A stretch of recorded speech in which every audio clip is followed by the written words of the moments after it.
আসসালামু আলাইকুম। কেমন আছেন সবাই?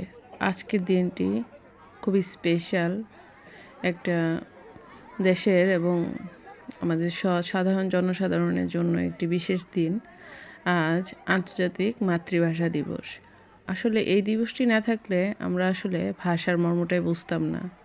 এই যে কথাগুলো বলছি আর যেই ভাষায় কথাগুলো বলছি, এই ভাষার জন্য কত তাজা রক্তই না ঝরেছে, কত মায়ের বুকই না খালি হয়েছে। আমরা আজ নির্দ্বিধায় চোখ বন্ধ করেই মনের যত আকুতি মিনতি, যত সুখ দুঃখের গল্প, গান সবই আমরা এই ভাষায় বলতে পারছি। কিন্তু এই ভাষার পেছনেও যে একটা ইতিহাস ছিল, তা এই দিনটি আমাদেরকে স্মরণ করিয়ে দেয়। আজ আন্তর্জাতিক মাতৃভাষা দিবস 21শে ফেব্রুয়ারি। আর এই তো ছেলের স্কুলের পক্ষ থেকে সকালবেলায় প্রভাত ফেরিতে যাওয়ার জন্য সবাই প্রস্তুতি নিচ্ছিল।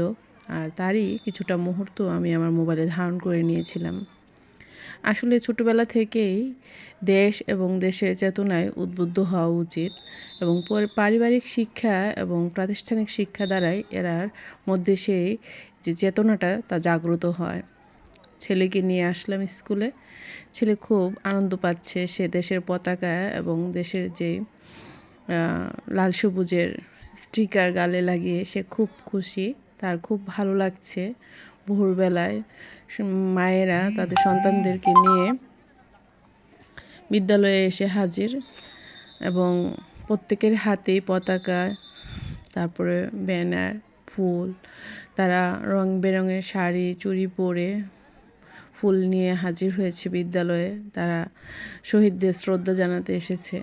আসলে হয়তো বা অনেকের কাছেই এই শ্রদ্ধা জানানোর বিষয়টা অপছন্দও হতে পারে, কিন্তু কারোর বিদায় তো আসলে সবসময় সুখের হয় না। কারোর বিদায় আনন্দেরও হয়। এই ভাষার শহীদরা যদি আজ শহীদ না হতো, তারা যদি এই ভাষার জন্য আন্দোলনই না করতো, তাহলে আমরা কিন্তু নির্দ্বিধায় নিজের মনের কথাগুলো এই বাংলা ভাষায় বলতে পারতাম না।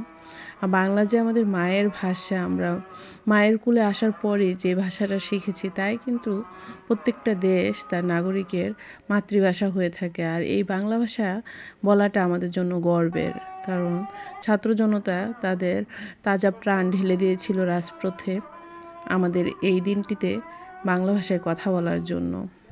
আর যাই হোক, বাচ্চাদের এই সুন্দর মুখরিত একটা সকাল যে আমরা পেয়েছি, কিংবা এতে যে আমরা অংশগ্রহণ করতে পেরেছি, সবচেয়ে ভালো লাগছে এই বিষয়টা ভেবেই। আর এই তো আমাদের শিক্ষক শিক্ষিকারা এবং যারা মা বাবারা আছেন, অনেকেই চেষ্টা করেছেন এই সুন্দর মুহূর্তটি সন্তানকে নিয়ে এখানে উপস্থিত হবার এবং এই দিনটিকে স্মরণ করবার। অবশ্য যারা আসেনি তারাও যে স্মরণ করেনি তা না, এই দিনটি সবার জন্যই স্পেশাল। শহীদদের মাগফিরাত কামনা করে অনেকেই দোয়া মাহফিল করেন। আর এই তো একটি র্যালি স্কুল থেকে বের করা হয়েছিল। স্কুলের প্রধান শিক্ষক জনাব মোর্শেদ স্যার এবং আমাদের বশির স্যার ছিলেন এবং অন্যান্য শিক্ষক শিক্ষিকা মণ্ডলীরাও এই র্যালিতে অংশগ্রহণ করেছিলেন এবং সাদরে অভিভাবকরাও এই র্যালিতে অংশগ্রহণ করেছিলেন। এবং স্কুল থেকে আমরা কিছু দূর রাস্তা দিয়ে ঘুরে বাচ্চাদেরকে নিয়ে আমাদের গ্রামের ঐতিহ্যবাহী যে কুটি অটল বিহারে বালক উচ্চ বিদ্যালয় রয়েছে, সেই স্কুলের শহীদ মিনারে আমরা স্কুলের পক্ষ থেকে ফুল দিয়ে শহীদ মিনারে শহীদদের প্রতি শ্রদ্ধা জ্ঞাপন করা হয়েছিল। আর এত র্যালিটা যাচ্ছে, র্যালিটার বাচ্চারা খুব উৎসাহ সহকারে র্যালির মধ্যে আমার ভাষা তোমার ভাষা, বাংলা ভাষা বাংলা ভাষা যে স্লোগানটা দিচ্ছিল, খুবই ভালো লাগছিল।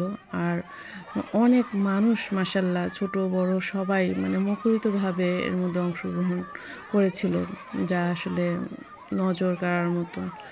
খুবই সুন্দর লাগছিল।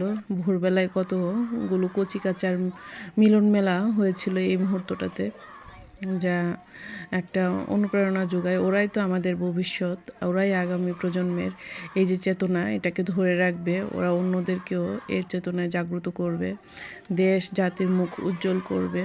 আর ওদের সুনিশ্চিত ভবিষ্যৎ চাষ করার জন্যে, আবাদ করার জন্যে অবশ্যই এই চেতনাগুলোকে আমাদের যত্ন সহকারে লালন করতে হবে এবং তাদের মধ্যে তার বিস্তার ঘটাতে হবে। তবেই তো দেশের প্রতি শ্রদ্ধা, শহীদদের প্রতি শ্রদ্ধা এবং দেশের দায়িত্ব কর্তব্য বোধের প্রতি তাদের যে আন্তরিকতা তার সৃষ্টি হবে।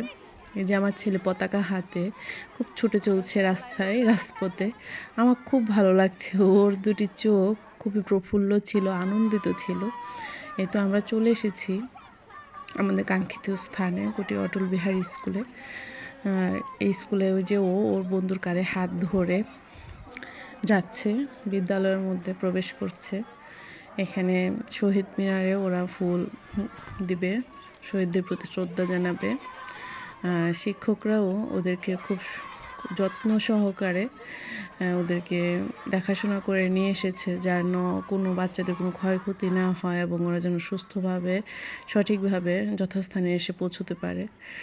আর এত কচিকাঁচার মেলা সকালবেলায়, মাশাআল্লাহ প্রতিটা মুখ প্রফুল্ল ছিল, আনন্দিত ছিল। আর এই যে ওরা ফুল নেড়ে নেড়ে যার যার যে অভিব্যক্তিতা প্রকাশ করছে, খুব মজা পাচ্ছে, আনন্দ পাচ্ছে। আমারও ভীষণ ভালো লেগেছে আসলে এই মুহূর্তটা।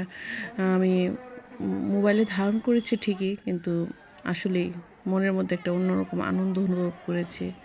অবশ্যই সন্তানদের এই আনন্দটাতে কে বঞ্চিত করবেন না।